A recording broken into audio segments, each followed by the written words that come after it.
My fellow citizens, today we celebrate the mystery of American renewal.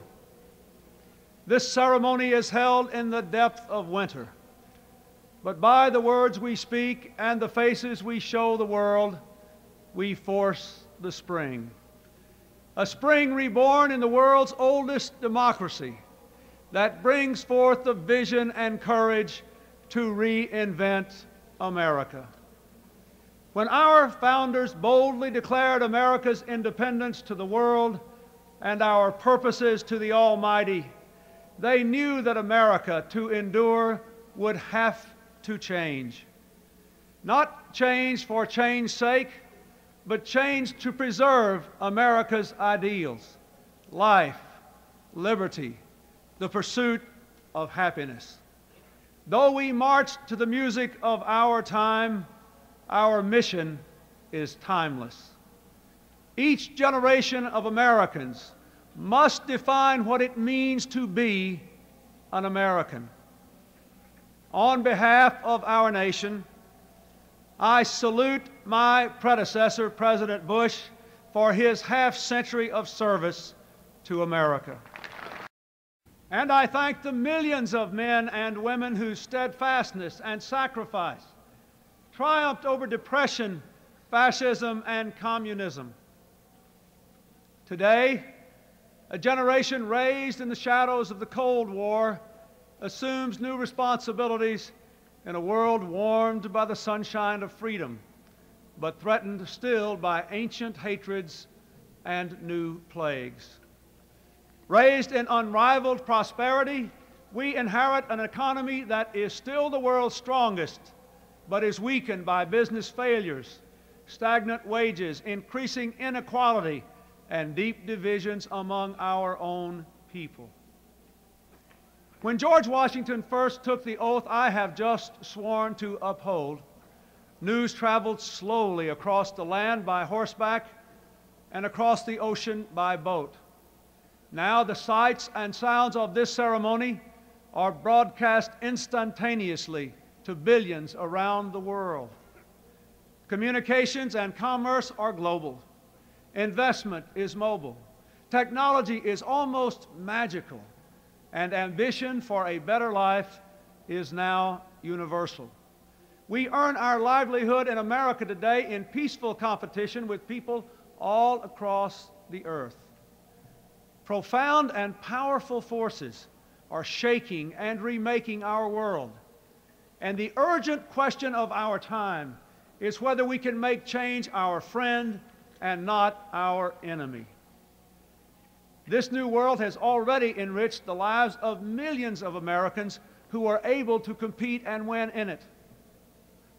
But when most people are working harder for less, when others cannot work at all, when the cost of health care devastates families and threatens to bankrupt our enterprises great and small, when the fear of crime robs law-abiding citizens of their freedom, and when millions of poor children cannot even imagine the lives we are calling them to lead, we have not made change our friend. We know we have to face hard truths and take strong steps, but we have not done so. Instead, we have drifted, and that drifting has eroded our resources, fractured our economy, and shaken our confidence. Though our challenges are fearsome, so are our strengths.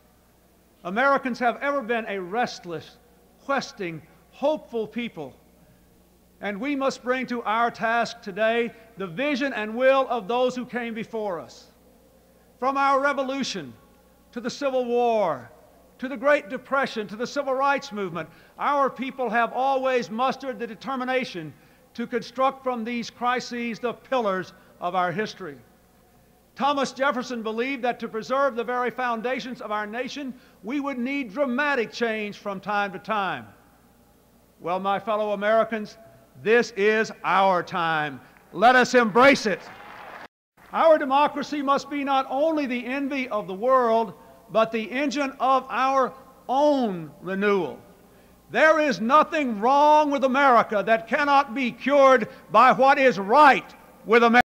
And so today we pledge an end to the era of deadlock and drift, and a new season of American renewal has begun. To renew America, we must be bold. We must do what no generation has had to do before. We must invest more in our own people, in their jobs, and in their future, and at the same time cut our massive debt. And we must do so in a world in which we must compete for every opportunity. It will not be easy. It will require sacrifice. But it can be done, and done fairly. Not choosing sacrifice for its own sake, but for our own sake. We must provide for our nation the way a family provides for its children. Our founders saw themselves in the light of posterity. We can do no less. Anyone who has ever watched a child's eyes wander into sleep knows what posterity is. Posterity is the world to come, the world for whom we hold our ideals, from whom we have borrowed our planet, and to whom we bear sacred responsibility.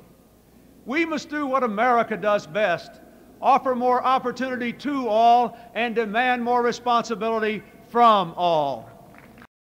It is time to break the bad habit of expecting something for nothing from our government or from each other.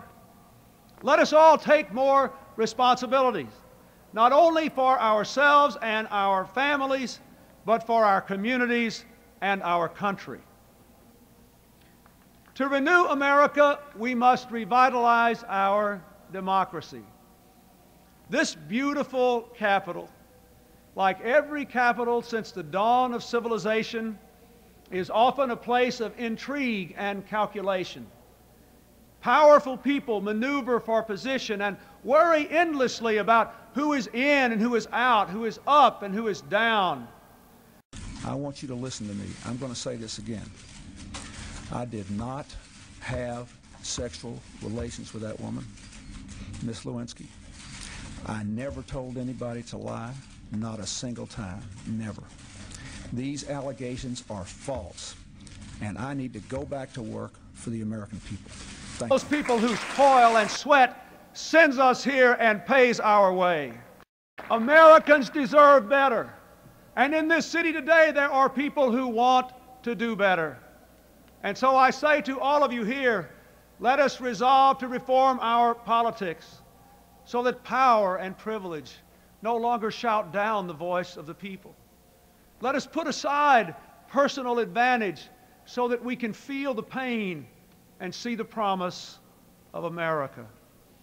Let us resolve to make our government a place for what Franklin Roosevelt called bold, persistent experimentation, a government for our tomorrows, not our yesterdays. Let us give this capital back to the people to whom it belongs. To renew America, we must meet challenges abroad as well as at home. There is no longer a clear division between what is foreign and what is domestic. The world economy, the world environment, the world AIDS crisis, the world arms race, they affect us all.